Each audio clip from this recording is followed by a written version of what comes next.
Well, hey, Tatooine Sons family, this is David. Thank you so much for checking out this short episode of the podcast. If you've listened to the last couple of main shows, you already know this, but if you've missed those or if you're new to Tatooine Sons, I wanted to kind of explain what's going on here, give you a quick update. In the 5 years that we've been doing the show, we have traditionally done a weekly podcast release format, and that's been awesome. But the reality is we're going to change it up in 2023. So this will give both Sam and Nate a little bit more margin in their schedules as they're dealing with school stuff and being teenagers and 21, almost 22 years old for Sam. So they've got more things that they have to deal with than they did when they were 12 and 16 when we started this thing. So want to give them that opportunity with it. But that doesn't mean we won't be doing other episodes in that period between those monthly releases. We're going to be doing some interviews. I've already got some things being set up for Nate with some audio superstars. Honestly, I can't even wait to tell you about some of the people involved that are going to be coming on the show that he gets to interview, which is awesome because that's what he wants to do in his career. So we've got that going on. We're going to be doing some times where we bring you guys into the show, do some trivia stuff, and then we're going to have discussions around some of the movies and films and series that are being released, like this episode. In this episode, we're bringing on two of my favorite podcasters in the world. We've got Pete Fletzer from Streaming Star Wars, and we've got Lucas, I can't get his name out today, Lucas Pinckard from The Reverend and the Reprobate. And I wanted to bring those two on to get their thoughts on the Bad Batch season 2, those first 2 episodes in it.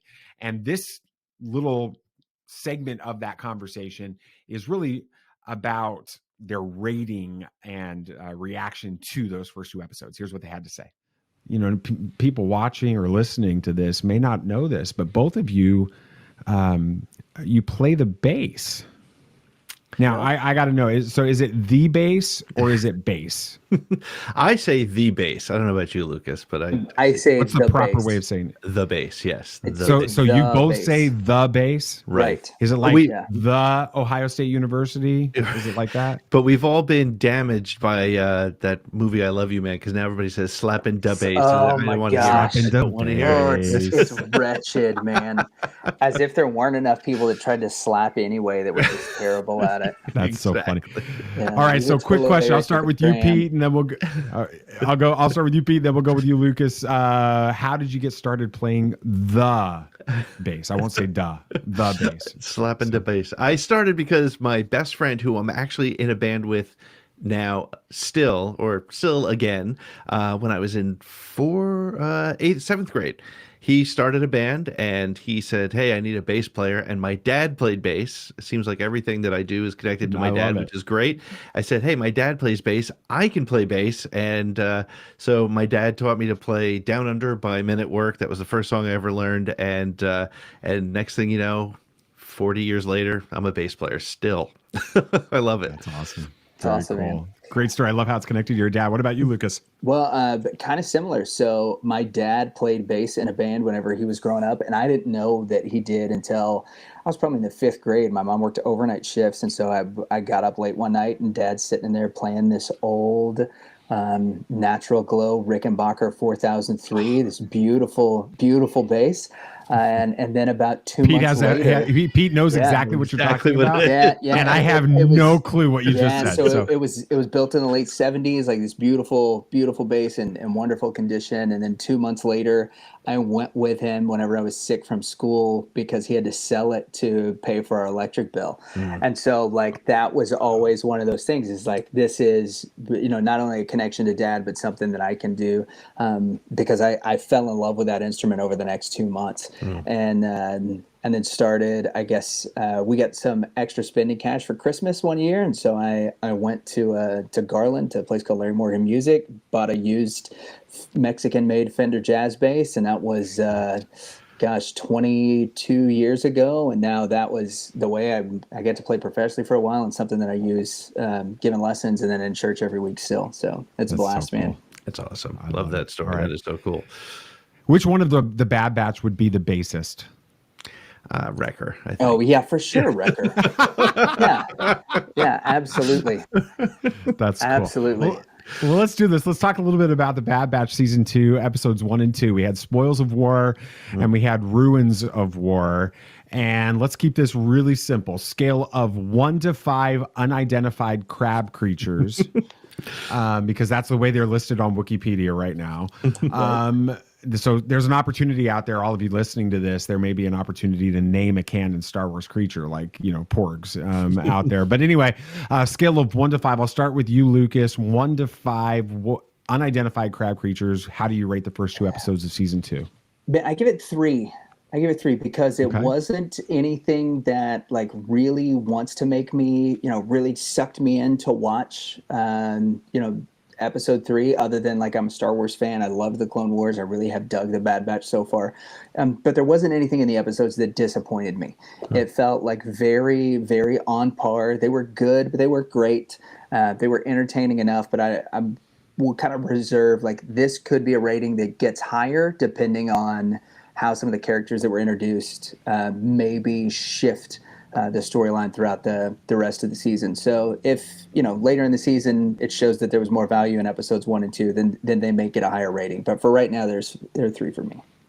All right, Pete, lay it down. What's your rating, man? As I responded to your tweet, I got to stick with the number. I said a 4, and I think part of it is recency bias coming off of Andor.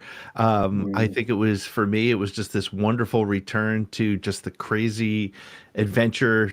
And honestly, the fact, back to, I can't believe I'm saying this, but back to 23-minute episodes feels kind of good. It was kind of, it was just high pace. And I think it's also influenced by the fact that, my son for a couple months did not watch any Disney Plus because he didn't really care about She-Hulk. He didn't care about Andor at all. He tried, but he just was not interested. And we started watching Bad Batch season 2, and it told me a lot about it because he started falling asleep because we started watching late. And he said, "Dad, turn this off because I want to watch the rest of it." So I was like, "Okay, cool." So so that kind of influenced me. But I really did. I loved being back with the Bad Batch. I felt like, some of season 1 felt like filler. This one, although obviously it's the beginning of the season, didn't feel like it was one of those filler type episodes to me. And I know there's no such thing as filler because everything Filoni does comes back, but it didn't feel like these were stretched out or wasted. So the unidentified crab creatures are going to come back at the end of season 4, and they're going to save the day, like the Purgles. Fly in with Thrawn and Ezra, and they're going to come into live action, show up in Ahsoka, and we're going to be good to go on this. I'm curious now. So talk a little bit about season 1 of the Bad Batch, because we haven't had a chance to really talk about that on here with you guys. But tell me what your thoughts were on the whole series.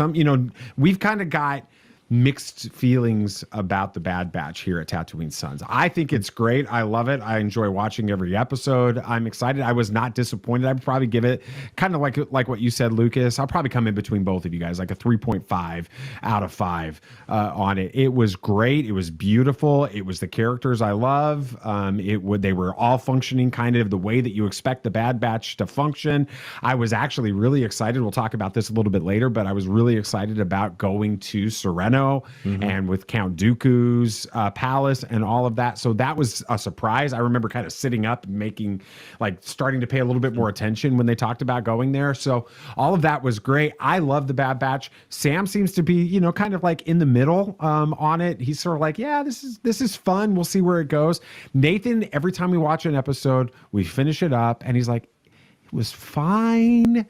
I just don't understand why we need this series. That's what he says. So what are your thoughts? I'll start with you, Pete. Kind of go back. What are your thoughts on the Bad Batch as a whole? Yeah, it's funny to hear you say that Nate's sort of like, why do we need this series? And I felt that way early on. In fact, when the Bad Batch showed up at the end of Clone Wars season 7, I was like, they're going to do a whole series about those guys? I don't know if I'm interested. But what I think we're getting from this series, and what I think the reason this series matters, is because this is telling the story of the turnover from clones to stormtroopers, from Republic to Empire. And I think, it's one thing that's been really interesting about the way Disney Plus has been working is telling us stories that we didn't realize we wanted to know or were interesting enough to tell. And so, to answer your question directly, season 1, I enjoyed it. And then the last couple of episodes, I was fully in. Right. It did take me a little bit. I watched it every week because as a content creator, is what you do. But also, my son enjoyed it, and so this was a show that we both watched. But honestly, I about halfway through, I didn't love it, and then as soon as it ended, I wanted more. So that was a good sign for me. But again, I think it's telling that story of the transition in a way that. And again, one of the things that Filoni does so well, and Favreau as well, as we're seeing in the Mandoverse, is by personalizing it. Instead of just saying clone troopers converted to stormtroopers, it's what does that mean, and how did they respond, and how did the worlds around them respond? So, I'm excited for where this is going. What about you, Lucas? What are your thoughts on like the series as a whole? Yeah, so the series as a whole is like this return to fun for Star Wars for me. Like I really love the Mandalorian and the things that Favreau has done there, but it's slow in its pacing. It's got that Western feel to it, and it's really made for more of an adult audience. Like I've got a nephew who's 5. He can't hang with most of the episodes of The Mandalorian. Right. There's just too much talking for him, right? But the Bad Batch brings back the fun. And if we think about this from like a generational standpoint, like the kids who were 10 years old when The Force Awakens came out, like they're graduating high school this year. Right. So what are you going to do to capture that next generation of Star Wars fans? And I really think the Bad Batch fits in that. I also really loved, especially through season 1, the character development of Omega. Omega feels like this new, like young Star Wars lovers generation of Ahsoka. Like that's kind of what they're building her up to be in a way, is that she's going to be the new character that they get to grow up with, that they get to learn lessons with. Like in the first 2 episodes of season 2, we sort of see her learning this lesson of that even if you have the right motivations, that doing the wrong thing can really put your team in danger. And that's not something that just adults can understand, or any of us who have worked with teams, but also something that I think really is a good moral and life lesson that kids can learn. And so you've got this character that they can mature with, just like we had with Ahsoka. So I think one of the reasons that it's needed is because it brings fun back to Star Wars, and it's a great way to engage the next generation of Star Wars fans, those kids that are between, the Mandalorian and the Boba Fett's and the Andor, and that are just probably a little too old to really love and to get into the Lego stuff. This kind of fits right in that wheelhouse.